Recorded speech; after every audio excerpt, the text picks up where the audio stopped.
why do people have the behaviors that they have labeled as psychiatric illness, whether you're looking at anxiety, depression, bipolar illness, any of the psychoses, severe insomnia, OCD symptoms. So these are all represent areas of the nervous system which have become disrupted, inflamed, toxic, no longer working correctly. And there's a lot of different mechanisms that create that.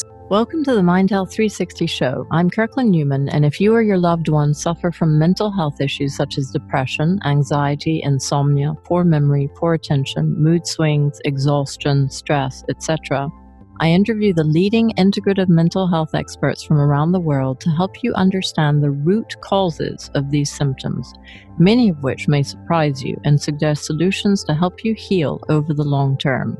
If you want further information, please go to www.mindhealth360.com or find us on social media.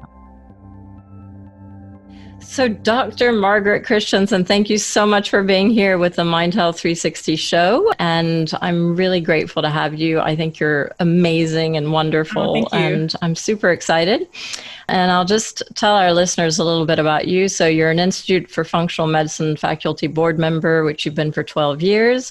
You first became interested in functional medicine 18 years ago when trying to solve the riddle of your and your family's complex health challenges. I know you have a crazy story behind all this. And unbeknownst to you, at the time were consequences of severe toxic mold exposure. You became intimately familiar with chronic fatigue, fibromyalgia, autoimmunity, and the hormonal, neurological, and psychiatric consequences of unrecognized biotoxin illness.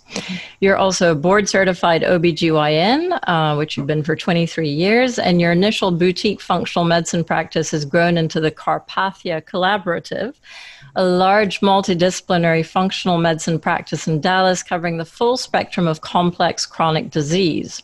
The practice provides 360-degree functional, lifestyle, and nutritional medicine and includes an on-site teaching kitchen, yoga studio, and education library that also serves as the site for community learning events. Dr. Christiansen is passionate about educating her clients and colleagues about root cause whole systems medicine. So I must say, when I read this, I wish that I were in Dallas myself and that we could have access to your Carpathia Collaborative, which I've actually visited in person.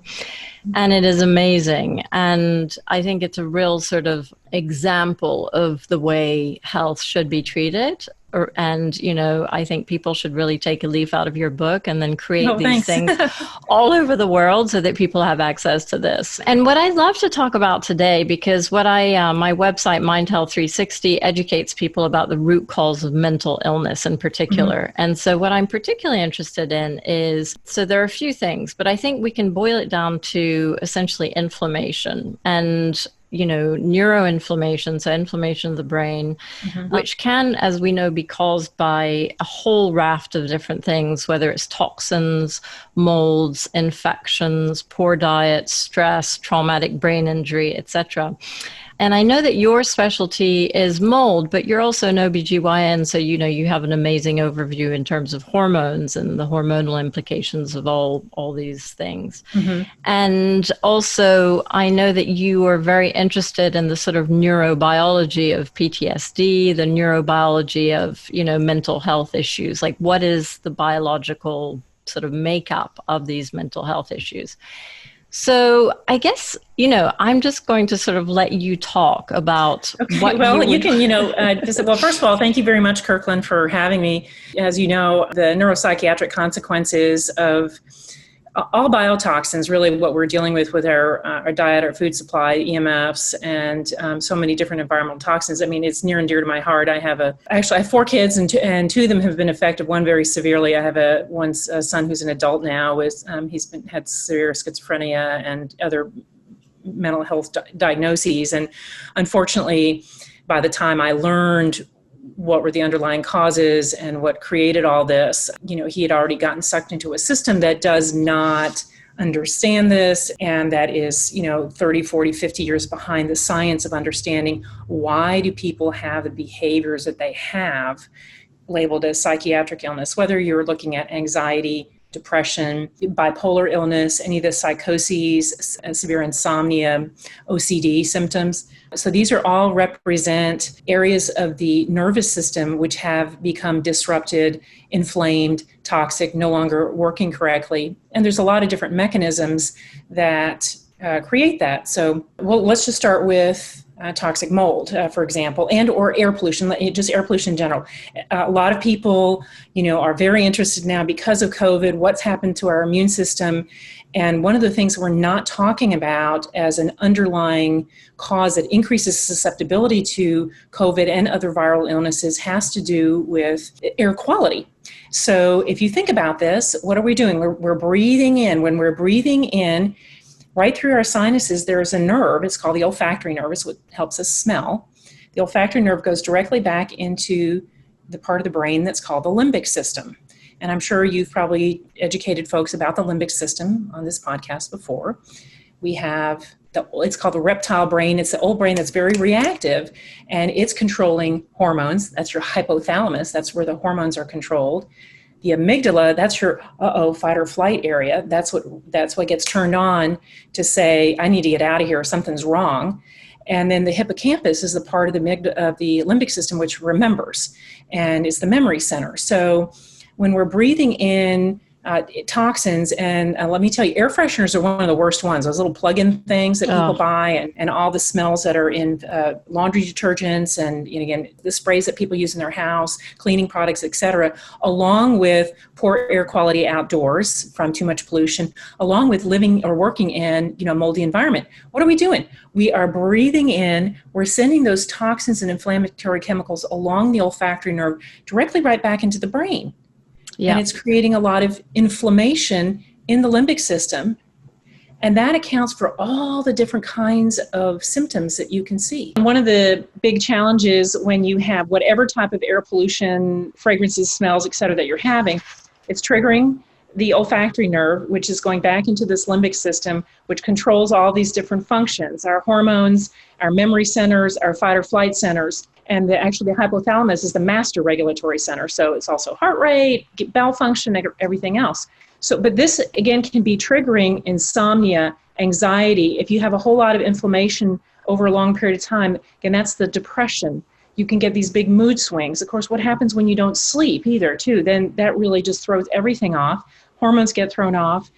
And then you can also trigger a lot of autoimmunity. The limbic system also controls a lot of the immune system in the gastrointestinal tract as well as the brain. And we can trigger what are called mast cells. I don't know if folks have talked about that or heard about that, the mast cells that causes histamine. So if you're looking at neuropsychiatric symptoms, whether they're things like migraines or, again, severe panic attacks, anxiety attacks, psychoses, that's a lot of histamine that gets released in response to a toxin that has primed the system. And the hippocampus part of the brain remembers it, so the next time around it happens faster and faster and faster. And unfortunately, this can be that is the way that air pollution can be underlying a lot of, again, neuropsychiatric and neurohormonal symptomatology. Now, you've probably had folks talk about traumatic brain injury, and when I'm asking about that, I'm asking about head, neck, or spine. Any head, neck, or spine injuries throughout your lifetime, and we start when you're a little, you're a little kid. Any bad falls out of trees, off of horses, off of slides, off of swings, were you a cheerleader, or did you play sports, soccer, or getting hit in the head all the time?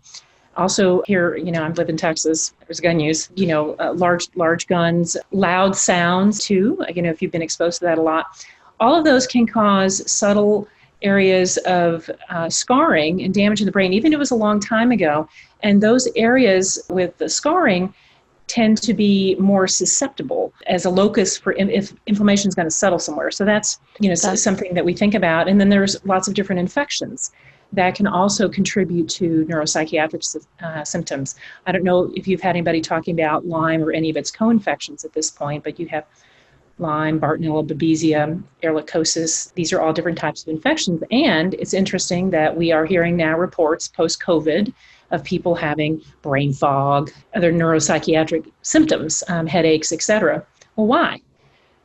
Well, it has to do with what you talked about in the beginning, and that is neuroinflammation. So in other words, we have white blood cells in our body that are supposed to protect us. And when they get triggered, they release a lot of chemicals, and those things are called cytokines, those chemicals. And some types of the cells also create antibodies to attack whatever it is that's invading us, whether it's a toxin or an infectious agent. So now you have cytokines and antibodies that are being poured out, and if the immune system is way out of balance, and the cell membranes of all of your cells are not healthy because you're eating, I would say, the standard American diet, crappy processed food, no nutrients, genetically modified, full of pesticides, all these chemicals and all that, and bad fats. Then you have cell membranes that are damaged and susceptible to all this inflammation being created by the white blood cells. And that sets up this sort of this little low-grade nuclear reaction.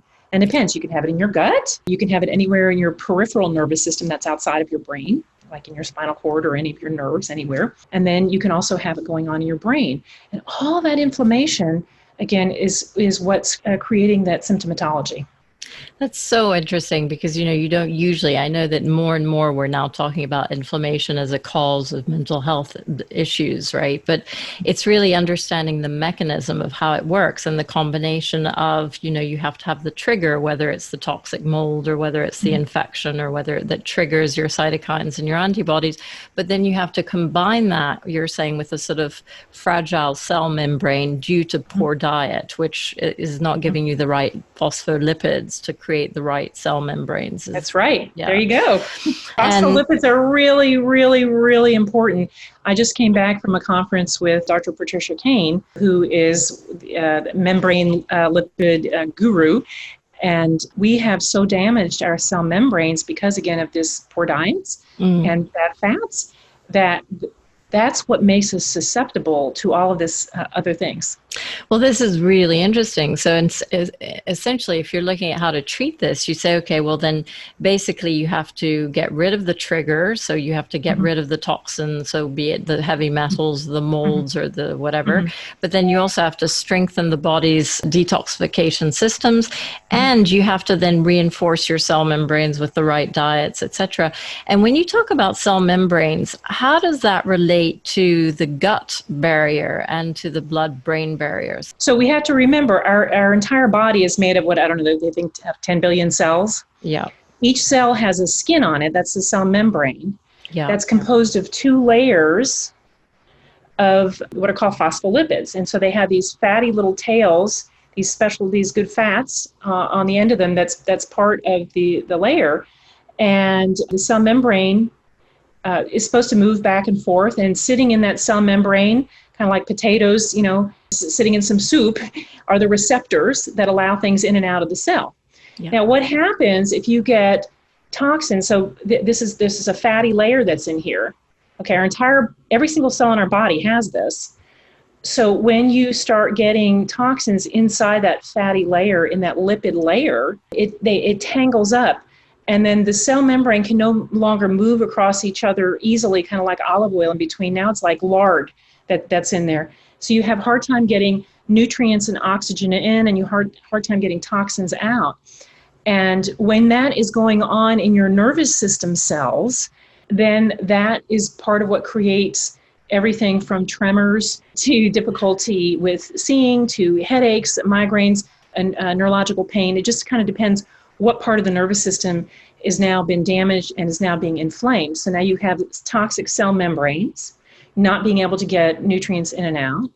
And then you have our own white blood cells themselves producing cytokines and antibodies that get mixed up, and they start attacking us instead of, whatever it is, the virus or the bacteria or the mold. And so that is where things happen. But the good news is, Kirkland, our bodies have an amazing capacity to heal themselves. Yes. So we have to just do there's 2 things that we do. We take out what's toxic and we put in what's missing. Now, this can be a big ball of wax that has to happen over a long period of time. But the number one thing we can do is change our diets so that we are eating an anti-inflammatory, that means mostly vegetables, very little sugar to no sugar, very minimal grains, because the grains themselves are turning into sugar, and most of them are highly processed. Most of them are covered in pesticides now. Yep. They all have Roundup on them.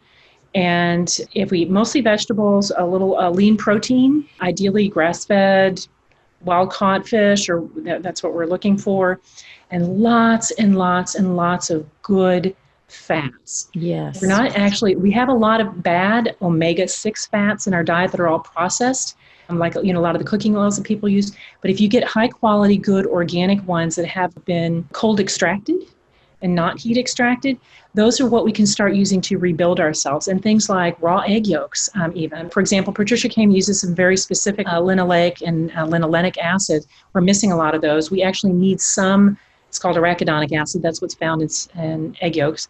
And a lot of people think, if you're a practitioner, you've heard arachidonic acid, you think, oh no, inflammation. But the problem is we need to keep those good oils balanced in our cell membranes. That's one of the things that helps with recovery from psychiatric illnesses. Good omega-6s along with good omega-3s. But a lot of people are just pouring on those omega-3s. You don't have enough omega-6s.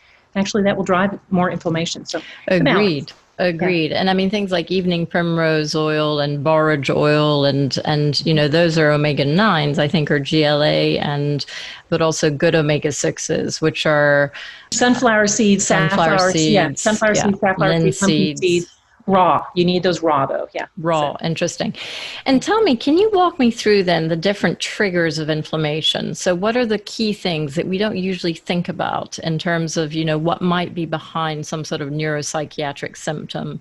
And, I know you talked a little bit about mold, but what are some of the other things, the sort of things that we don't usually think about when we go visit a psychiatrist and we say, I've got depression or anxiety or insomnia, and usually they'll prescribe an SSRI or a mood stabilizer or something, but they're not going to say, let's do a mold test, or let's look at your traumatic brain injury, or let's look at the pollution or whatever. Can you talk us through sort of a list of things that we should think about? Sure. Or get our practitioners to think about?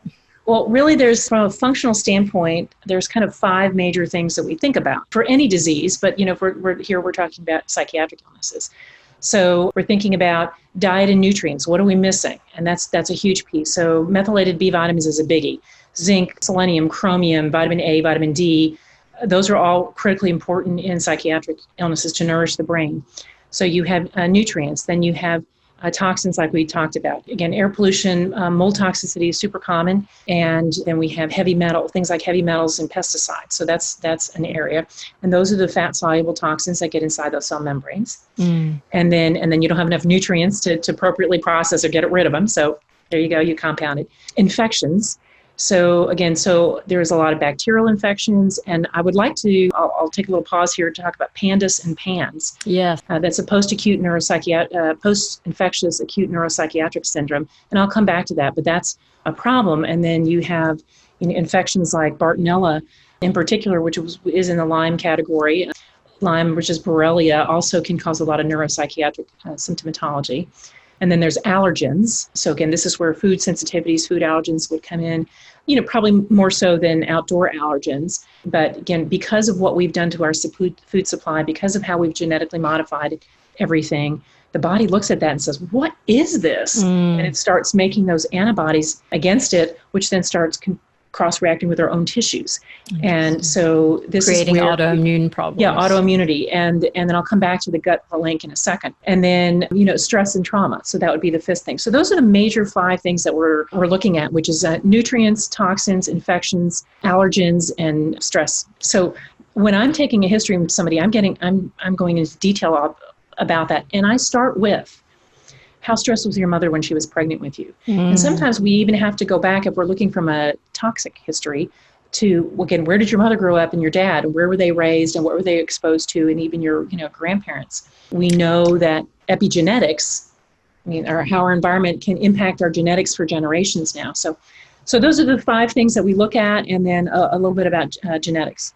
Completely. And that's so that you take a full history. And then in terms of actually healing those things, so healing, I guess before we go into the healing, like the mechanism of how these things disrupt our mental health, is it all inflammation mediated? Or are there other mechanisms that would, that would explain how these things really impact our mental health? Yeah, again, part of it is inflammation, again, with our white blood cells attacking different pieces of us. But part of it is actually, like, if you, for example, if you look at mold mycotoxins, they're actually dissolving cell membranes. And, so that can be a piece. The limbic system itself, from any type of trauma that you've had, from the past or current, including going from doctor to doctor to doctor, knowing that something is wrong and being told, oh, honey, it's just in your head. Here's your antidepressant, here's your pain medication, go see a physical therapist. That's what I was told. Okay, this was all 18 years ago. And I'm like, no, something else is wrong.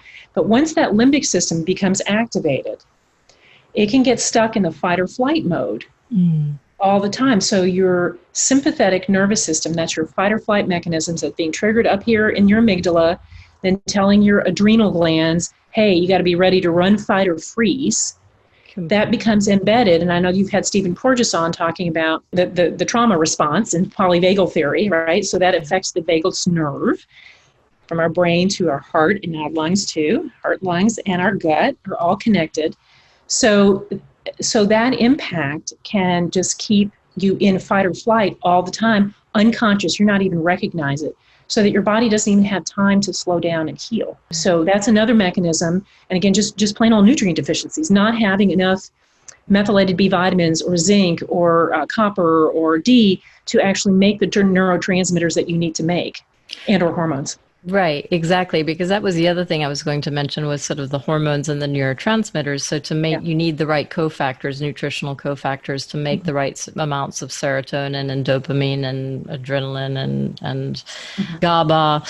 And in terms of hormones as well, because, there's a sort of, when you talk about the fight or flight response, that brings in the adrenal system and the HPA axis. And a lot of people say, oh, well, this is all about the adrenal system and you just got high cortisol, but it's so much more complex than that. And then you have mitochondrial function as well on top of that. It's way beyond high levels of cortisol and sort of adrenal issues that was the first step of what we were all talking about. Oh, you have adrenal fatigue, or you have chronically high cortisol, which is destabilizing all your other hormones. But that's just one step in the whole process, as far as I understand. But, so it's quite interesting. You have to look at basically all these different factors in order to heal properly. And, you talk about the vagus nerve and the link between the gut and the brain. And that also is mediated by, gut bacteria and, again, mitochondria in your vagus, apparently, and in your gut. And so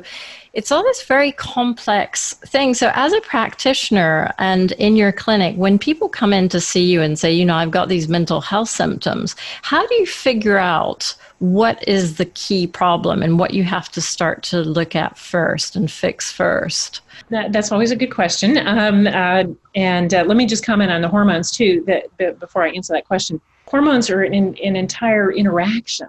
So our adrenal hormones, and by the way, adrenal fatigue doesn't come from the adrenal glands. It's actually coming from the hypothalamus and the pituitary gland. And it's the brain's response. Is it responding correctly or not? Interesting. To whatever the situation is. Is it stuck in that on position all the time? And then it can't make things anymore when it needs to. So that's the adrenal fatigue is really not coming from your adrenals, so to speak. So it's not that your adrenals get sort of drained. It's that your brain is misunderstanding what the situation, the signals that you're in. Interesting. Yeah. Okay. Yeah, and then our adrenal hormones interact with our sex hormones, so our estrogen, progesterone, testosterone, and interact with our thyroid hormones. Again, thyroid hormone deficiency or excess is also something super common in any chronic depression, for example, and or anxiety. You may have excess thyroid. So when I'm looking at hormones, I'm looking all together. So then you ask, okay, as a practitioner, when somebody comes in, what am I doing? Well, number one, I take a good history, and I'm asking about these 5 areas and saying, okay, so is there a history of trauma? Did you grow up in an alcoholic family system? Did you have adverse childhood events or ACEs? All that's going to prime the system. Is there a history of physical trauma? Again, did you have a head, neck, or spine injury along the way? Then I look at your diet. Are you eating the standard American crappy diet? Are you missing a lot of nutrients, et cetera? And then I'm asking about again, toxin exposures. And, I get a house history, where have you lived, any ever been in any moldy houses that you're aware of, or water damaged buildings. A lot of people don't even connect that until I start asking. And then, infections. But, for me, just doing a good history often just points me in the correct direction. And then you basically say, okay, this is probably going to be the direction that I need to go in. Right. For example, but if somebody has depression, they're coming in with, I've got terrible depression, whatever, then I'm like, okay, well, number one, do you have any other cofactors or comorbidities? Do you have any kind of chronic illness? Are you dealing with Crohn's disease or chronic fatigue or fibromyalgia or something else that nobody's been able to figure out? People get depressed just because of that. And again, that is neuroinflammation, along with just feeling hopeless because nobody's helping you. So that's the piece. Well, I'm interested in that. I mean, my mother, for instance, has had Crohn's disease her whole life, and she's now got the beginnings of dementia, but she's also had heart disease. And so, for instance, if you take Crohn's disease, which is an autoimmune disease, does that reflect, if you have an autoimmune condition, whether it's Crohn's or Hashimoto's or psoriasis or lupus or one of these things, does that indicate a sort of systemic inflammation that's chronic that would then have a huge neuropsychological impact? Yes. Yeah. For example, so we know that 80% to 90% of our neurotransmitters are actually being produced in the gastrointestinal tract, not so much the brain. So our gut health is going to impact our neuropsychiatric health. So not just emotions, but also things like executive function, cognition, being able to process. And anytime anybody comes in with any autoimmune, we know that there is a gut component, because that is where those cell membranes are. And I don't think I ever finished answering that very first question, was which, the cell membranes lining the gastrointestinal tract, they're the first ones to become damaged because of all the crap that we're eating and the antibiotics that we're using and all the chemicals and pesticides and too much sugar and all this fermentation of crap. And contraceptive pills as well, right? And SAIDs? NSAIDs, absolutely. Alcohol is a huge piece, and so these damage the gut lining. All these, they damage them, and mycotoxins are a huge damage of the gut lining. If you have yeast overgrowth because you've taken a lot of antibiotics, candida, whatever you want to call it, fungal overgrowth in the gut is so common. That is usually where the symptoms are arising from. So if you're asking me kind of where's the number one thing I ask about is your gut function first, and then I get all the rest of this history to help to improve somebody's health. That's when I'm going to go after healing the gastrointestinal tract, and we do that with diet and very specific nutrients. I'm going to get a good, history of chronic allergies, sinus infections, etc. I treat a lot of sinus infections, but not with antibiotics. If you have chronic recurrent sinus infections, they are fungal. Interesting. They need antifungals.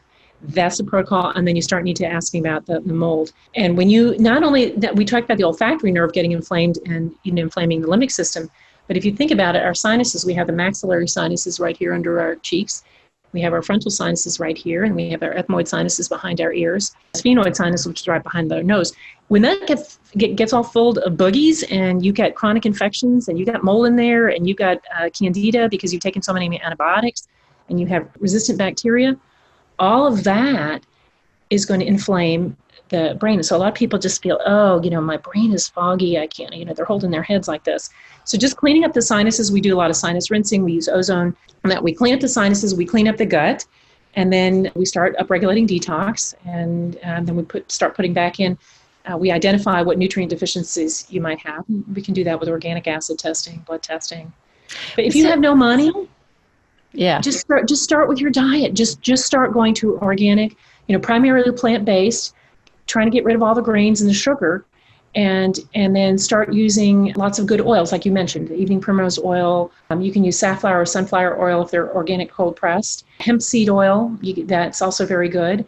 And then I use something very specific called phosphatidylcholine, which helps to repair those damaged cell membranes. Yeah, and that's in egg yolks, isn't it, or eggs, or?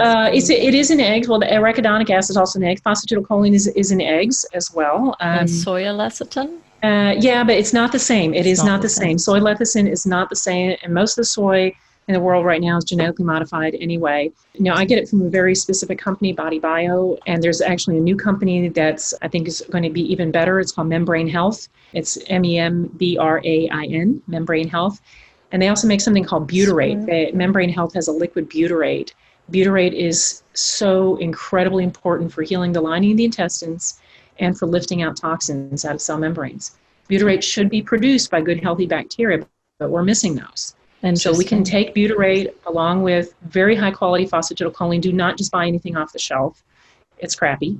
And then we use things like glutathione, which helps to upregulate a detox. Make sure everybody's got their B vitamins, on board, enough vitamin D to decrease. The D as well. But what's so interesting, though, what I always find slightly frustrating, because you mentioned, things if you don't have a lot of money. I think this is the problem, is that a lot of these sort of functional medicine approaches do require some resources, some financial resources to get the right tests and the right supplements, et cetera. And so I think in terms of the things that we can do, you mentioned diet, so things like, but I mean, even buying organic whole foods can cost more than buying processed foods. And that can be challenging. There's things like the Organic Consumers Association that are out there where, that are teaching people how can you do organic on a budget. There's food co-ops. We certainly encourage everybody needs to start growing their own stuff. We all had victory gardens back, during World War II. That's true. And everybody needs that. They need to, gardens need to be happening in schools and getting children to learn, how to eat vegetables in a very broad spectrum. Yeah. So I think that, again, if we can just do that, and the other thing I would just say is air quality. And as you know, I am hosting the Toxic Mold Summit, which is coming up in August of 2020. So August 17th is when it starts. It's free. It's online. There's a book that you can download with it that kind of walks you through some of the things you can start doing on your own. I tell people to get high quality air filters to sleep with in their bedrooms. You turn off their Wi-Fi at night. And then just start moving your diet over, and even if you're eating conventionally, at least just go to lots more vegetables and cut out all the stuff that comes in boxes and sugar. Yeah, completely. And this Toxic Mold Summit that you do, how many speakers do you have? You have, I think, 40 speakers? Or? So I have, over 40, including folks who are in the bonus. And so we cover every single area of this. I have Dr. Mary Ackerley talking about neuropsychiatric symptoms. I have Dr. Neil Nathan, who I know you've interviewed on again, the Lyme mold connection and the brain. I have Dr. Suzanne Gazda, who is an expert in Pandas and Pans, and which is, again, these neuropsychiatric symptoms. I would like to come back to that in a second. We have, I've got Marcel Pick, who's one of my fellow educators at IFM, talking about women, again, hormonal issues. We have children covered. We have advanced brain stuff. We have brain injury. And then about what to do, how to test your house, what's involved with remediation. Again, just some walking you through this whole big ball of wax, because it is, Kirkland, I can just tell you that it is probably one of the most common causes of underlying chronic illness that's completely unrecognized, and particularly behind psychiatric illnesses. So if we're talking with my own son, his symptoms started when he was 9 years old. Now, probably actually even before that, there was some exposure, some dust and moving, and probably some mold exposures that primed his system. I had made it. We moved into this beautiful house on a very fancy street in Dallas. It was an old house. Unbeknownst to me, all this toxic mold growing. He was 9 at the time. He started having psychoses not otherwise specified. He started having hallucinations. Wow. And all my other kids were sick in a different way. Had the genetics of slow detoxification. And some underlying predisposing factors, standard American diet that I thought was healthy. I was eating whole wheat bread. And, he got really sick. And he's had multiple exposures since then that have made him worse and worse, and then picked up Bartonella. So, unfortunately, again, I do what I do because of him in many ways. And a former husband who had Parkinson's, and me who had severe chronic fatigue fibromyalgia, along with depression and anxiety and insomnia. So we cover all of these topics and what to do. That's extraordinary. And so it's very interesting. So you yourself basically were in a very moldy environment. Your house was moldy. All your family got sick. Your husband, I didn't know that your husband had Parkinson's. Yeah. And you attribute all this specifically to the mold? I mean, was that the main? Well, I mean, I think it was a lot of black mold that was running around in our air conditioning system, in our whole house. And it is so devastating to our neurological system and to our, again, disrupting hormones, creating autoimmunity. How the mold mycotoxins themselves impact us, again, is multifactorial. Right. It is a direct mitochondrial toxin. You mentioned mitochondrial. It dissolves cell membranes, these phospholipids. It impacts the lining of the gut. Again, we're inflaming the brain, both through the sinus infections as well as impacting the limbic system. And then people get sick and they get put on antibiotics. And so then they get fungal and yeast overgrowth. And then they're just in this loop. And I have to tell you that some of the worst cases of severe panic attacks and anxiety have been post-antibiotic use in cases of mold. Wow, that's amazing. And so when you do this Toxic Mold Summit and you bring all these different things in, so some of the things that you mentioned, Pandas, for instance, or, hormonal imbalances, or, how did those then relate to mold? I mean, would you say that mold is sort of the key thing, but then does your Toxic Mold Summit also address other things such as Pandas completely irrelevant of mold? I mean, it sounds but it's not irrelevant. It's not irrelevant. See, because Pandas can actually be triggered by toxic mold. And again, we have a very detailed talk on the immune system and what happens in mold. And for those, if anybody who's listening who's a real geek or is a practitioner and wants more knowledge, Dr. Gail Clayton and I have actually developed an advanced immune course on teaching folks what happens to the immune system. So we get suppression of your innate immune system, the one that's looking out for viruses and bacteria and even cancer cells, and an overactivation of the adaptive immune system, making the cytokines and the antibodies. And that's exactly what's happening with COVID. So if you have mold toxicity and you're being exposed to mold and you don't even realize it, and it's cumulative over time, it's usually not the first time, it's multiple hits over long periods of time, and it just builds up, and you've had a lot of other things going on too, head injuries, lots of stressors, poor diet, etc. But that can be the tipping point. And then you suppress your immune system, and then you get infections. Yeah. And so you can get, recurrent strep throats, again, sinus infections, whatever. And that creates, again, that activates this immune system over here, turning on the autoantibodies that can go after your myelin, your dopamine receptors, et cetera. And that's what Pandas is.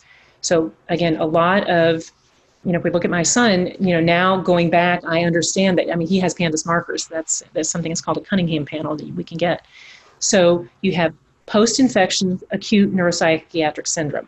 Okay. And Pandas used to said pediatric acute neuropsychiatric syndrome after strep, but it's not just after strep. It can be after multiple different kinds of infections and or mold toxins. So we're triggering the immune system, and it's attacking those particular areas of the brain and the dopamine receptors in particular, and that's what causes that. So they're totally related. And the hormones, the same thing. If you understand. Hormones, where are they coming from? They're the hypothalamus, that's the master regulator. And so that's disruptive. Mycotoxins themselves are also hormone mimics. There's one that's called zearalenone that is a known estrogen disruptor. It causes all kinds of miscarriages, infertility, et cetera. And they've known about this in the animal field for years. Wow. There's different mycotoxins that act like testosterone or thyroid, they're similar to those receptors. So that's one way it can do it. And then because you're disrupting the gut flora and the gut lining and you're creating leaky gut, again, 80% of your hormones are metabolized in your intestines with those good bacteria. So all of those things are together, and then you're anxious and you can't sleep. It's all tied. It's all tied together. So it's amazing. We just start giving people binders. We clean up their diet. We start using, gently upregulating their detox mechanisms, and then we start replacing damaged cell membranes with very high quality phosphatidylcholine. Please do not go out and just buy soy lecithin. Right. It's not going to do the thing. That's very good to know. And also Neil Nathan was talking about intravenous phosphatidylcholine, saying that works really well. Yeah, so we do that too. That's part of what's called a PK protocol after Patricia Kane, whose conference I just was at. Interesting. And so have you found incredible results in following these protocols? So using the binders and, optimizing detoxification, changing the diet, et cetera. I mean, do you find that sort of like with the Bredesen protocol, you have to do everything, simultaneously? And if you sort of miss out on certain things, that your results are not nearly as good? Like, what do you think is the main success factor? Is it really doing everything? Well, number one, I think it's really, I talk about there's four things that we have to pay attention to. And if you can just do these four things, so it's clean air, clean food, clean water, and a clear mind. So, start with your food supply. Yeah. And if you are living in a known moldy situation, then you need to get out and just leave everything behind, at least temporarily, until you can get better. However, oftentimes just changing the diet and adding some high quality nutrients like B's and D's and, good omega 6s and 3s, right there, that can markedly improve you, and you can get way better very quickly. Autoimmune paleo diet. So as part of the Mould Summit, we also have molddetoxdiet.com, and that teaches people where to start. That's the very simple layperson version. We have an updated version that should be ready anytime, molddetoxdiet.com. And so it kind of goes through that. So we start always with diet and food, and then trying to remove yourself from the place if it's a problem, or doing something to really improve your air quality. And I have certain recommendations I make in terms of air filtration and air purification. Yeah, because if you're in a moldy house and this is your house, can you remediate it? How well does but that's a whole ball of wax, and I have an entire day on the Mould Summit dedicated to that. I've got 6 different speakers talking about how do you inspect, what are you looking for, how do you find it, how do you remediate it, how do you create clean air quality. Here's the problem. Again, we've changed the way we build our houses. Again, I don't know in the UK what the building materials are, but here in the US we use a whole lot of sheetrock. And it used to be plaster, so we used to build our houses out of plaster. Sheetrock, when it gets wet, gets really moldy and creates those terrible black molds. So we have to learn about what materials are the best to use. Electromagnetic fields, and with 5G in particular, is a huge issue, and that's probably also irritating all those molds and activating them to produce mycotoxins. So we just you turn off your Wi-Fi at night, and don't ever sleep with one of these by your head. I was at a conference last year, an international conference of clinicians and scientists looking at the adverse biological effects of EMFs. If we understand, and particularly this new one that's come out, the 60 hertz frequency, we're not supposed to say that out loud, and we can't certainly put that together in the same sentence with this other virus thing that's been happening. But if you understand that our bodies are electromagnetic systems, we are electromagnetic fields. The reason you can do an EKG on somebody's heart has to do with the amount of the electromagnetic field that the heart puts off, and it actually goes out about 6 to 8 feet. Wow. The electromagnetic field. So that's why you can walk into a room, and if you're sensitive, you're paying attention, you can pick up on how somebody's feeling just sitting with them, right? Completely. Same thing. The brain, the electromagnetic field, we can do an EEG, an electroencephalogram. Yeah. It goes out about 19 to 20 inches. Interesting. Okay, and if you understand that our cell membranes are vibrating at certain certain frequencies, and that many of our detoxification proteins that are in our body that are involved in taking a toxin and turning it into something it's not, actually work with funnels inside them that operate with electromagnetic fields. So what happens when you are being bombarded in a soup of EMFs, particularly one that vibrates at a very high frequency, which disrupts one of the major, what's called voltage-gated calcium channels. That's one of the major receptors on the cell membranes that allows calcium in and out of the cell, that regulates that cell. That's what this particular frequency does, and it disrupts that. And if you look at the level of suicides, and actually in England, so Dr. Martin Paul, a PhD, you can look up all of his work. And I would highly recommend that folks watch the 5G Summit if you want to learn. That's still available with Health Talks. It's not available for free anymore, but you can, if you want to learn and you want to get the science, it's there. It's there, absolutely. That's fascinating. And that also brings me a little bit to things that you can do in terms of rebalancing your energy and rebalancing your sort of limbic system and rebalancing your nervous system, because your nervous system is an electronic, it's got electromagnetic. Right, and that's the clear mind piece. So again, Clean food, clean air, clean water, clear mind. And I just say water filtration. You get a water filter, drink out of glass bottles, get rid of the plastic. So clear mind would be limbic system retraining, doing any EMDR work if you've had trauma and adverse childhood events, daily prayer, meditation, gratitude, focusing on all the positives in life, turning off the damn news, really filtering your social media so that what you're watching is nourishing for you and not negative, and laughter, joy, play, dance, fun, sing. Those are really super, super important and that's, I put that at the top of my list for recovery. Well, that's really interesting, but also from a biochemical perspective, like having these good thoughts and doing things like singing and dancing and gratitude, etc. Have they done studies looking at the correlation between that and its impact on your biochemistry, on your, on your sort of levels of hormone, levels of inflammation? Absolutely, absolutely. I mean, and these have been methods of healing since the beginning of humanity. Right. And being in community, that's another thing. There is, Sayer G talks about there's immunity in community. And Yeah. us, getting together, and that's how all these 12-step programs work. That's how Weight Watchers works. So, And do you think that's the oxytocin? I mean, is that oxytocin driven? So sort of the love and bonding hormone, which then lowers your cortisol. Is that the main sort of well, mechanism? I think it's multifactorial. I mean, Right. certainly oxytocin can be one of them, but you're also raising levels of dopamine and GABA, and lowering levels of adrenaline and noradrenaline. So it's multifactorial, but certainly some of the bonding that's going on, and that's part of what's problematic about all this masks and all the social distancing is that we are cutting off how we can heal each other as humans, and just human touch and that release of oxytocin when you're being touched, and it's just interesting that all of the integrative and natural healing modalities like acupuncture, like massage, like all of those have been cut off right now. Yeah, completely.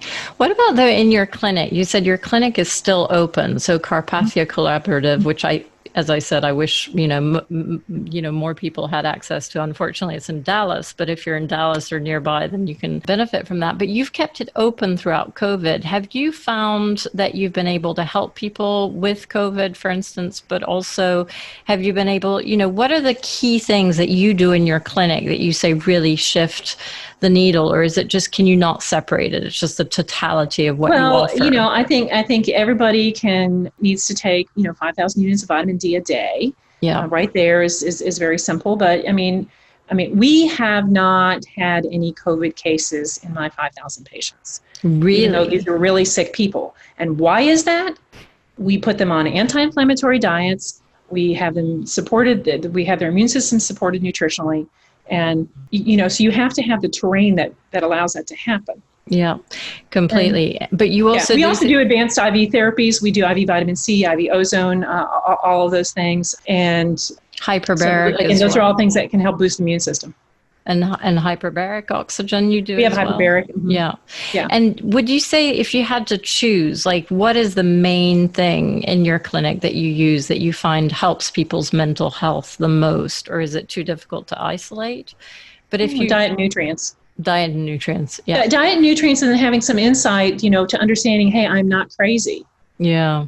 I'm having a physiological reaction to some real things, some real stressors, whether they were emotional, psychological, spiritual stressors, whether they were again, injuries, or whether they were chemical injuries. So sometimes even just being aware that, okay, I'm not crazy.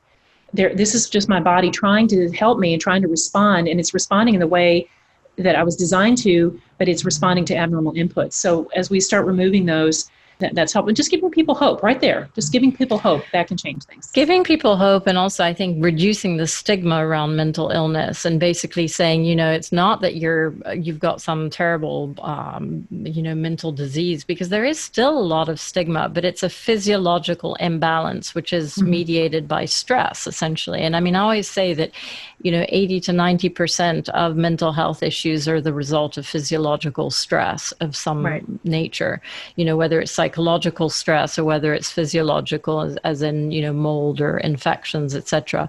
But it's all stress mediated. I mean, I can't think of any sort of mental health issues that aren't generated by some form of either psychological, spiritual, emotional, or physiological stress. That's right. And so, I think what you do so well in your wonderful clinic is that you actually essentially attack stress from all these different levels. You do acupuncture and meditation and yoga and cooking and nutrition and diet, et cetera. And I think that's the only way to sustainably heal mental health. Well, yeah, absolutely. And I tell everybody, again, just turn off the news. You need to be in bed by 10 p.m.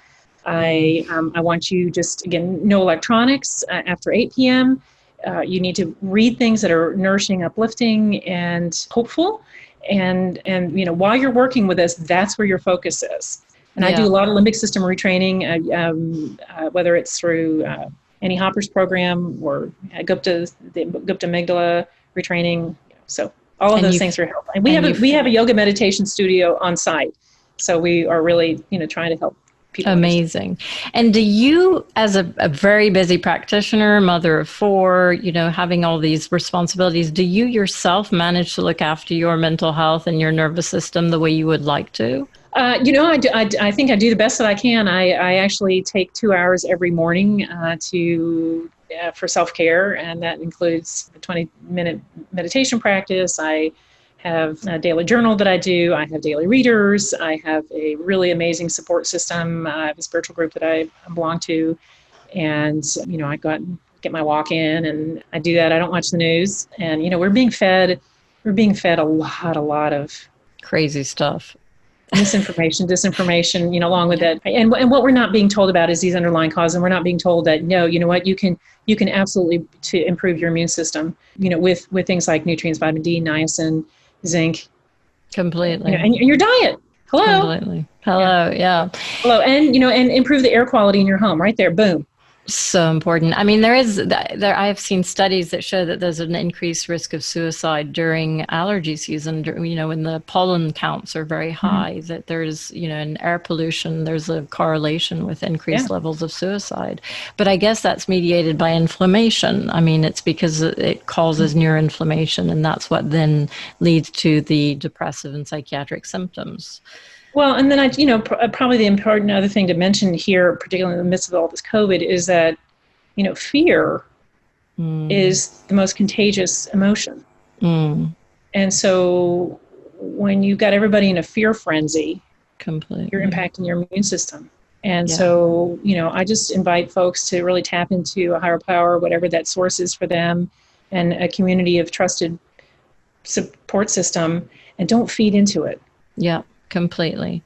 And then one final question. I know I'm going to let you go, but your son, you said that you wish that you'd known all these things before. Do you think that there's a point of no return where it's sort of too late to intervene? I mean, how is your son, and can you reverse things? I mean, I know Del Bredesen talks about reversing Alzheimer's, and people say, well, that's, you can't, or reversing schizophrenia.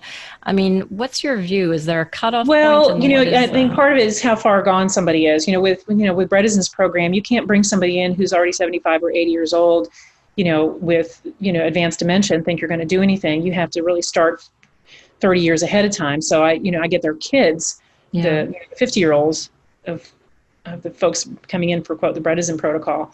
With psychiatric, I don't know the answer to that question. Here's the challenge with my son is that he was an adult, 19, 20, when I started learning all of this and understanding this connection. And you can't make anybody do anything differently. And then you can't, also our system, I couldn't get any of my psychiatric colleagues to understand any of this. Now they're starting to finally wake up. So it's been a really, really, really rough and difficult road. And that's why I'm so passionate about teaching this early. And so hope that folks will consider signing up to watch the Toxic Mold Summit. It's free. If you want, you can purchase it to watch later, but we do have a lot of really important bonus gifts on there and talking about all this stuff. And the summit is for him.